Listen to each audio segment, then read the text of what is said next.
Good morning, students, class 6. How are you? I hope you are all fine. Today we will do chapter number 4. Subject is GK. Chapter name is Indian Satellites. भारतीय उपग्रह के बारे में इस chapter में बताया गया है. So let's we start today's work. A satellite is a man-made object launched into temporary or permanent orbit around Earth. जो सैटेलाइट होती है, उपग्रह जो होता है वो क्या होता है? वो एक मानव निर्मित ऑब्जेक्ट होता है जो लॉन्च किया जाता है किस पृथ्वी के चारों तरफ. किस लिए? उसकी इंफॉर्मेशन गैदर करने के लिए. और ये जो सैटेलाइट होती हैं ये परमानेंट भी लॉन्च हो सकती हैं, मतलब परमानेंट वहाँ पर लगाई जा सकती हैं, और टेम्परेरी भी कुछ समय के लिए भी, और परमानेंट भी. The first satellite developed by ISRO was Aryabhata. जो पहली सैटेलाइट थी जो इसरो ने बनाई थी, यानी कि भारत के वैज्ञानिकों ने बनाई थी, Indian Space Research Organisation was Aryabhata. लेकिन इसको लॉन्च किसने किया था? इसको लॉन्च किया था सोवियत यूनियन ने 19 अप्रैल 1975 को. और जो पहली सैटेलाइट थी जो बनाई भी भारत ने थी और लॉन्च भी भारत से ही हुई थी, वो थी रोहिणी सैटेलाइट. तो आपसे अगर कोई पूछेगा कि पहली सैटेलाइट कौन सी थी जो इसरो भारत में बनाई गई थी, भारत निर्मित थी, फर्स्ट सैटेलाइट इज आर्यभट्ट. लेकिन वो लॉन्च कहाँ से हुई थी? सोवियत यूनियन से. और जो लॉन्च भी भारत से हुई थी और बनाई भी भारत में गई थी, वो थी रोहिणी. अब इसमें फिल इन द ब्लैंक्स आपको दिए हुए, ये PDF आपको दे दी जाएगी, इसको आपको अपनी नोटबुक में करने हैं. तो पहला फिलअप है, first fill up is dash is the first exclusive meteorological satellite build by ISRO. ISRO द्वारा बनाई गई पहली मेट्रोलॉजिकल सैटेलाइट. जो मेटियोर होते हैं उनके बारे में इंफॉर्मेशन गैदर करती है, तो उसका नाम था मैटसेट. Dash was one experimental satellite launch for earth observation on June 7, 1979. एक एक्सपेरिमेंट के तौर पे एक सैटेलाइट बनाई गई थी जो पृथ्वी की इंफॉर्मेशन ला सके. उसका नाम था भास्कर फर्स्ट. और इसी का फिर एडवांस वर्जन बनाया था, उसका नाम रखा था भास्कर 2. भास्कर 2 है वो किसका इम्प्रूव्ड वर्जन था? भास्कर फर्स्ट का. Fourth is dash was the first Indian space satellite to launch by India on April 1997. 19 अप्रैल 1975 को भारत द्वारा लॉन्च की गई पहली सैटेलाइट कौन सी थी? अभी पढ़ा है, Aryabhata.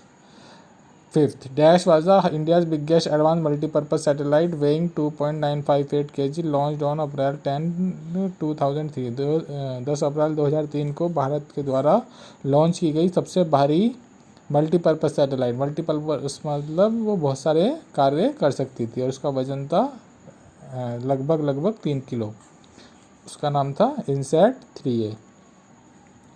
Sixth is dash was the first Indian satellite built excel for serving the education sector. Education sector को सर्विस देने के लिए कौन सी सैटेलाइट लॉन्च की गई थी? उसका नाम था EDUSAT. Seventh is dash was the first Indian third generation communication satellite launch by Ariane Space on January 24, 2002. जनवरी 24, 2002 को तीसरी जनरेशन कम्युनिकेशन सैटेलाइट लॉन्च की गई थी, उसका नाम था INSAT 3C. Eighth is dash was the first satellite of indigenously build second generation. ये सेकेंड जनरेशन के लिए थी और इनसैट सीरीज़ की ही थी. 10 जुलाई 1992 को इसको लॉन्च किया गया था, उसका नाम था INSAT 2A. Ninth Indian enter the US dominate global market for satellite launch vehicle. ये सैटेलाइट लॉन्च व्हीकल वो हैं जो सैटेलाइट को ले जाके और अंतरिक्ष में और पृथ्वी के चारों तरफ लॉन्च करते हैं, छोड़ के आते हैं. तो जो वो ये सारे के सारे जो लॉन्च व्हीकल थे, पहले US अमेरिका का इस पर वर्चस्व था, अमेरिका डोमिनेट करता था. लेकिन भारत ने अपना एक व्हीकल बनाया था जिसका नाम था PSLV D3. तो भारत ने अब अपना एक व्हीकल बना लिया जो सैटेलाइट को लॉन्च करता. तो उस व्हीकल का नाम लिखना था PSLV D3. Dash was launch by 18 July 1985 for the first time for the Sriharikota island launch site. पहली भारतीय सैटेलाइट जो भारत में बनी और भारत में लॉन्च हुई कौन सी तारीख को हुई थी? 8 जुलाई 1982 को. कहाँ से हुई थी? श्रीहरिकोटा आइलैंड लॉन्च साइट से इसको लॉन्च किया गया था. तो रोहिणी फर्स्ट इसका नाम था. Dash was launched Chandrayaan first on October 22, 2000. 2008 में 22 अक्टूबर 2008 को चंद्रयान फर्स्ट जो भारत का पहला चंद्रमा पे भेजा गया मिशन था, उसको कौन से व्हीकल ने लॉन्च किया था? PSLV C second. Dash India's heaviest communication satellite crash into bay of Bengal on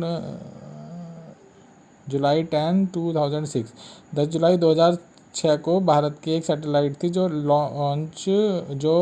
crash हो गई थी बे ऑफ बंगाल में, बंगाल की खाड़ी में वो क्या हो गई थी, क्रैश हो गई थी। तो उसका नाम लिखना था, उसका नाम था इनसैट 4C। तो ये आपको अपनी नोटबुक में करने हैं। Thank you.